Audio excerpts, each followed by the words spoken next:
नमस्कार, मैं अविनाश कुमार। भारत समाधान यात्रा में आज बात होगी आरक्षण के अंदर आरक्षण पर, यानी क्रीमी लेयर पर बात होगी। साथियों, डॉक्टर भीमराव अंबेडकर ने सन 1949 ईस्वी में अपने भाषण में कहा था कि जब तक हमारे पास सामाजिक लोकतंत्र नहीं होगा तब तक राजनीतिक लोकतंत्र का कोई फायदा नहीं होगा। इसलिए आज़ादी के बाद यानी आज़ाद भारत में आरक्षण का प्रावधान किया गया है, जिसका उद्देश्य सामाजिक, शैक्षणिक एवं आर्थिक रूप से पिछड़े वर्गों को अवसर प्रदान करना है। लेकिन अक्सर बड़े समूहों के भीतर कुछ समूह अधिक लाभ उठा लेते हैं, जिससे अन्य समूह उपेक्षित रह जाते हैं। साथियों, इसलिए 1 अगस्त 2024 को सुप्रीम कोर्ट ने अपने फैसले में कहा था कि राज्य को सरकारी नौकरियों में आरक्षण देने के लिए अनुसूचित जातियों एवं अनुसूचित जनजातियों का उपवर्गीकरण करने का अधिकार है।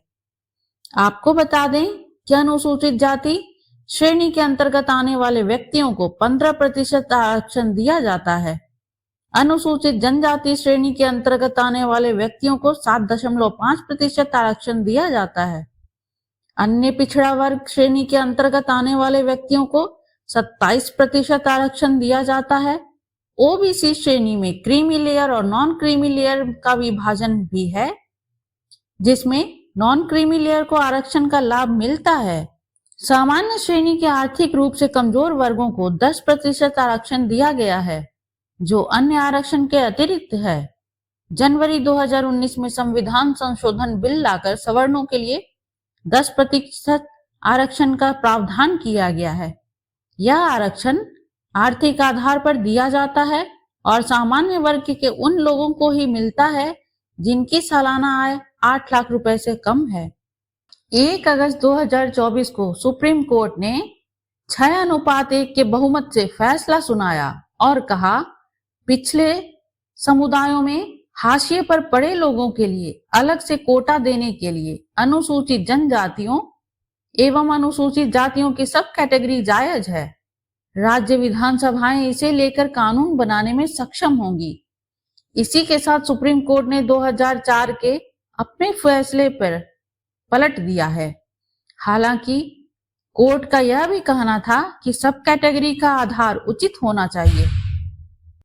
मुख्य न्यायाधीश DY Chandrachud, justice BR Gavai, justice Vikramnath, justice Bela M Trivedi, justice Pankaj Mittal, justice Manoj Mishra और जस्टिस सतीश चंद्र शर्मा के बेंच ने यह फैसला सुनाया।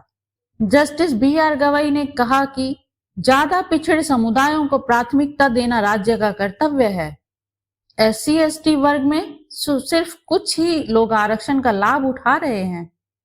आज भी SC/ST में ऐसी श्रेणियां हैं जिन्हें सदियों से ज्यादा उत्पीड़न का सामना करना पड़ रहा है।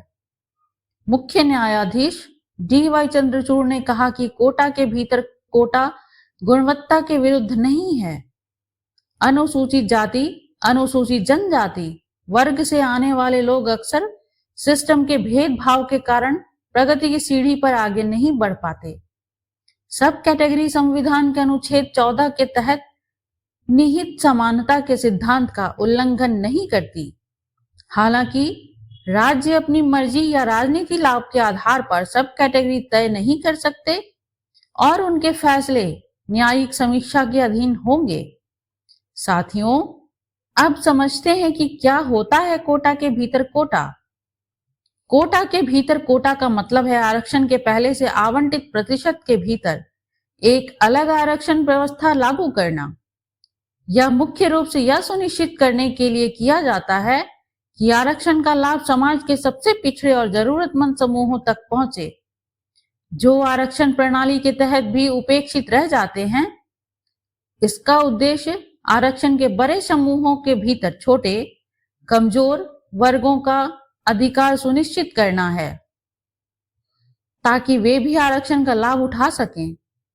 उदाहरण के लिए अनुसूचित जाति और अनुसूचित जनजाति के भीतर अलग अलग समूहों को आरक्षण दिया जा सकता है ताकि उन समूहों को ज्यादा प्रतिनिधित्व और लाभ मिल सके जो सामाजिक या आर्थिक रूप से ज्यादा वंचित हैं।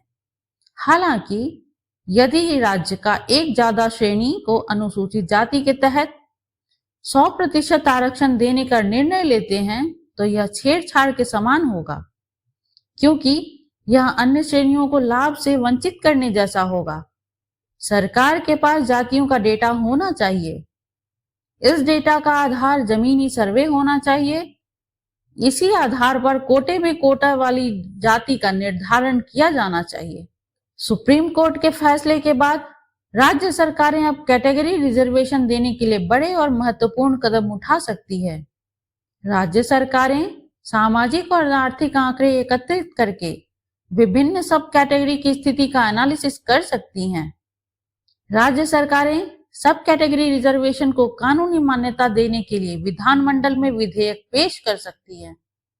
इसके साथ ही अगर कोई कानूनी चुनौती आती है तो सरकार इस पर न्यायिक समीक्षा के जरिए कोर्ट में अपनी स्थिति स्पष्ट कर सकती हैं।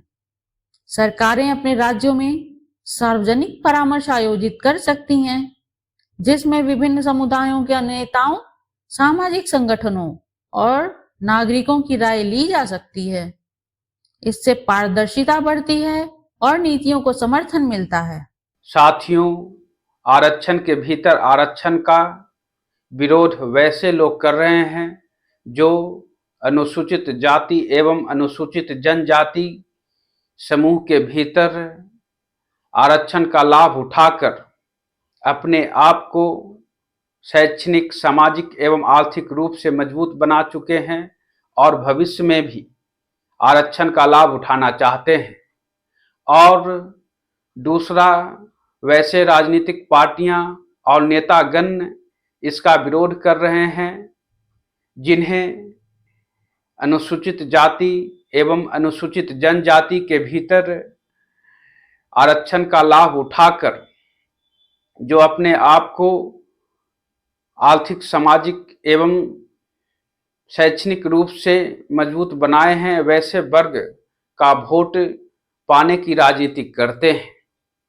इसलिए मैं अविनाश कुमार देश के सभी अनुसूचित जाति एवं अनुसूचित जनजाति के उस वर्ग से अपील करना चाहता हूं जो अभी तक आरक्षण का लाभ नहीं उठाए हैं।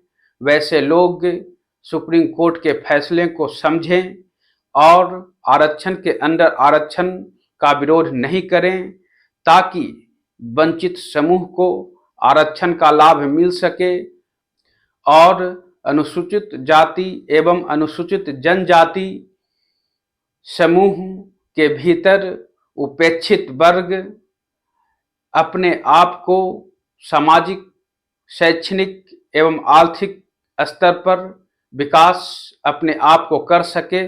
धन्यवाद।